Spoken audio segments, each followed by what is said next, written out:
Hi hello friends, welcome back to our channel flavour சமையல். நம்ம இந்த வீடியோவில் என்ன ரெசிபி பார்க்க போகிறோம்னா வாங்கிபாத் தான் பண்ண போகிறோம். இந்த ரெசிபி பார்த்திங்கன்னா கர்நாடகாவில் ஃபேமஸான ரெசிபி. இந்த ரெசிபி வந்து குக்கூத்து கோமாளியில் அம்மு அபிராமி அவங்க பண்ணியிருந்தாங்க. இப்போ அந்த ரெசிபியை தான் நம்ம ரீக்ரியேட் பண்ணுறோம். இப்போது இந்த சாதம் வந்து ரொம்பவே சூப்பராகவும் இருந்துச்சு. இல்லை கத்திரிக்காய் எல்லாம் செய்தனால இனிப்பு புளிப்புமாக சூப்பராக இருந்துச்சு. கண்டிப்பாக எல்லாருமே ட்ரை பண்ணி பாருங்கள். இப்போ இதுக்கு தேவையான பொருட்கள்லாம் என்னென்னு பார்ப்போம். அதுக்கு முன்னாடி என்னோடய சேனலில் ஃபஸ்ட் டைம் பார்க்குறீங்கன்னா ஃப்ளேவர் சமையலை சப்ஸ்கிரைப் பண்ணிக்கோங்க. பெல் பட்டன் அமைக்க கூடவே லைக் பண்ணி தட்டிடுங்க. அப்போ தான் நான் அடுத்தடுத்து போடுற வீடியோ நோட்டிஃபிகேஷனில் வரும். இப்போது நம்ம வீடியோக்குள்ளே போகலாம். ஃபஸ்ட்டு அதுக்கு தேவையான மசால் ரெடி பண்ணிக்கிடுவோம். அதுக்கு ஒரு கடாயில் 2 ஸ்பூன் அளவுக்கு கடலைப்பருப்பு ஆட் பண்ணிக்கிடுவோம். இது வந்து எல்லாமே ட்ரை ரோஸ்ட்டு தான் பண்ணணும். 2 ஸ்பூன் கடலைப்பருப்போடு 2 ஸ்பூன் உளுத்தம்பருப்பு ஆட் பண்ணிக்கலாம். இப்போ இது 2 பருப்பையும் நல்ல ஒரு நிமிஷத்துக்கு வறுத்து எடுத்துக்கிடுவோம். இப்போ 2 நல்லா வறுபட்டுருச்சு. அதில் 2 ஸ்பூன் அளவுக்கு மல்லி ஆட் பண்ணிக்கிடுவோம். அதில் 1/2 ஸ்பூன் அளவுக்கு சீரகம் ஆட் பண்ணிக்கோங்க. இதோட ஒரு 5 கிராம்பு ஆட் பண்ணிக்கிடுவோம். 2 துண்டு பட்டை, கிராம்பு பட்டையும் வந்து கண்டிப்பாக அதில் ஆட் பண்ணணும். இப்போ இது எல்லாத்தையும் சேர்த்து நல்லா வறுத்து எடுத்துக்கலாம். எண்ணெய் ஊற்றாமல் வெறும் கடாயில் தான் வறுத்து எடுக்கணும். இப்போ இதெல்லாம் வறுபட்டுருச்சு. அதோட 1/4 கப் அளவுக்கு துருவின தேங்காய் ஆட் பண்ணிக்கோங்க. இந்த துருவின தேங்காயும் நல்ல சிவக்க நல்லா வறுத்து எடுத்துக்கிடுவோம். தேங்காய் சேர்த்தோன்னே கரிஞ்சிடும். அதனால் லோ ஃப்ளேம்லேயே வச்சு நல்லா வறுத்து எடுத்துக்கலாம்.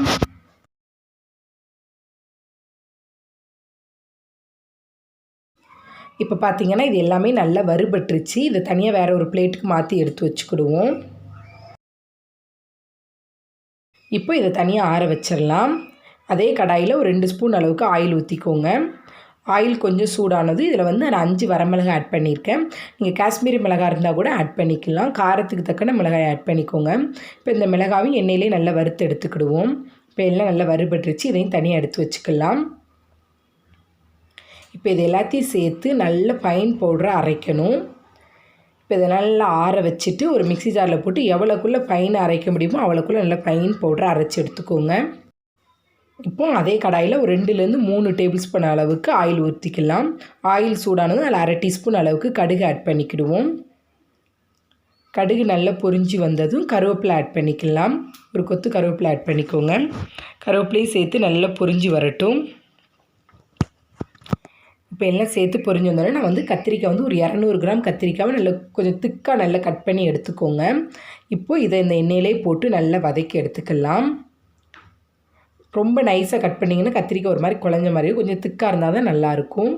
இப்போ இது எண்ணெயிலே ஒரு 5லேருந்து ஒரு 6 நிமிஷத்துக்கு நல்லா வதக்கி எடுத்துக்கிடுவோம். இதோட கலர்லாம் நல்லா சேஞ்ச் ஆகி ஒரு 3/4 பதத்துக்கு வேகிற அளவுக்கு வதக்கி எடுத்துக்கலாம். இப்போ பார்த்திங்கன்னா நல்லா வதங்கிருச்சு. நம்மளுக்கு பார்த்திங்கன்னா கத்திரிக்காயோட கலரும் நல்லா மாறி நல்லா வதங்கி எண்ணெயிலே நல்லா வதக்கிட்டோம். இப்படி எண்ணெயிலே வதக்கும்போது டேஸ்ட்டும் சூப்பராக இருக்கும். இப்போது இதில் வந்து புளி கரைசல் ஊற்றிக்கலாம். நான் ஒரு சின்ன சைஸ் அளவு புளியை ஊற வச்சு எடுத்துருக்கேன். இப்போ இதை ஊற்றிக்கிடுவோம். இப்போ பார்த்திங்கன்னா இந்த புளித்தண்ணியை ஊற்றி ஒரு 5 நிமிஷம் நல்லா கொதிக்க விடவும். இதோட 1/2 டீஸ்பூன் அளவுக்கு பெருங்காய பொடி ஆட் பண்ணிக்கிடுவோம். ஒரு 2 டேபிள் ஸ்பூன் அளவுக்கு வெல்லம் ஆட் பண்ணிக்கோங்க. இது வெல்லம் ஆட் பண்ணால் இனிப்பு புளிப்போடு சாப்பிடும்போது சூப்பராக இருக்கும். இப்போ இதெல்லாம் சேர்த்து நல்ல ஒரு 5 நிமிஷத்துக்கு நல்ல கத்திரிக்காய் வந்து அந்த புளிப்பெல்லாம் அப்சர்வ் ஆகி நல்லா கொதித்து நல்லா வெந்து வரட்டும். இப்போ பார்த்திங்கன்னா நல்லா கொதிச்சிருச்சு. இதுக்கு தேவையான அளவு உப்பு இதோட ஆட் பண்ணிக்கலாம். நான் வந்து சாதத்துக்கு தனியாக உப்பு ஆட் பண்ணி வச்சுருக்கேன். அதனால் இந்த கிரேவிக்கு மட்டும் உப்பு ஆட் பண்ணுறேன். இப்போது நம்ம அரைச்சி வச்ச பொடியை ஆட் பண்ணிக்கலாம். எவ்வளோக்குள்ளே ஃபைன் அரைக்க முடியுமோ அரைச்சிக்கோங்க. இதுலேருந்து ஒரு 2லேருந்து ஒரு 3 டேபிள் ஸ்பூன் அளவுக்கு பொடி ஆட் பண்ணிக்கிடுவோம். மீதி இருந்தால் எடுத்து ஃப்ரிட்ஜில் ஸ்டோர் பண்ணிக்கோங்க. இப்போ இது எல்லாத்தையும் சேர்த்து நல்லா மிக்ஸ் பண்ணிக்கலாம். உங்களுக்கு கொஞ்சம் அப்படியே ட்ரை ஆகிற மாதிரி இருந்தால் கொஞ்சமாக ஒரு 2லேருந்து ஒரு 3 டேபிள் ஸ்பூன் அளவுக்கு தண்ணி ஊற்றி அதையும் நல்லா அலசி ஊற்றிக்கோங்க. இப்போ பார்த்திங்கன்னா நம்மளுக்கு அந்த வாங்கிபாத்தில் கிரேவி வந்து சூப்பராக ரெடி ஆயிடுச்சு. இதில் ஒரு 2 ஸ்பூன் அளவுக்கு எண்ணெயாவது நெய் எதுனாலும் ஊற்றிக்கலாம். ஊற்றி அப்படி மிக்ஸ் பண்ணிங்கன்னா இப்படி சாதத்தோடு சாப்பிடும்போது சூப்பராக இருக்கும். இப்போ நம்ம சாதத்தை இதிலே போட்டு கிளறி வச்சிடலாம். இப்போ நம்ம வேக வச்சு எடுத்து வச்சுருக்க சாதம் நான் எடுத்து வச்சுருக்கேன். கொஞ்சம் சூடாக இருக்குது. நீங்கள் ஆறின சாதமாக இருந்தாலும் பரவாயில்ல, இது சூப்பராக இருக்கும்.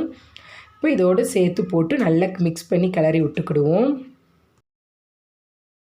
இந்த சாதம் பார்த்திங்கன்னா குட்டீஸுக்கு லஞ்ச் பாக்ஸுக்கு கொடுத்து விட சூப்பரான ஒரு ரெசிப்பியாக இருக்கும். 1 பாட் ரெசிப்பியாக இருக்கும். இதில் கொஞ்சமாக மல்லித்தலை தூவிக்கலாம். கொடுத்து விடும்போது சைடில் ஏதாவது ஒரு வறுவலுங்கிற மாதிரி கொடுத்து விட்டிங்கன்னா உருளைக்கிழங்கு சிப்ஸு எப்படி ஏதாவது கொடுத்து விட்டிங்கன்னா குழந்தைங்களும் விரும்பி சாப்பிடுவாங்க. சூப்பராகவும் இருக்கும். ஈஸியாக குயிக்காக வேலையும் முடிஞ்சிடும். இந்த பொடி மட்டும் நம்ம ரெடி பண்ணி வச்சுட்டா போதும், சீக்கிரமாக ரெடி பண்ணிடலாம். இப்போ சூப்பரான நமக்கு வாங்கிபாத் ரெடி ஆகிருச்சு. கண்டிப்பாக எல்லாருமே ட்ரை பண்ணி பார்த்துட்டு எப்படி இருக்குன்னு எனக்கு கமெண்ட் பண்ணுங்கள். இந்த வீடியோ உங்களுக்கு ரொம்ப பிடிச்சிருந்துச்சுன்னா உங்கள் ஃப்ரெண்ட்ஸ் அண்ட் ஃபேமிலிக்கு ஷேர் பண்ணுங்கள். மறக்காமல் ஃப்ளேவர் சமையலை சப்ஸ்கிரைப் பண்ணிக்கோங்க. பெல் பட்டன் அமைக்கோ கூடவே லைக் பண்ணி தட்டிடுங்க. Thank you friends. இந்த வீடியோவை கடைசி வரை பார்த்ததுக்கு ரொம்ப நன்றி. மீண்டும் ஒரு வீடியோவில் சந்திப்போம். Take care. Bye bye friends.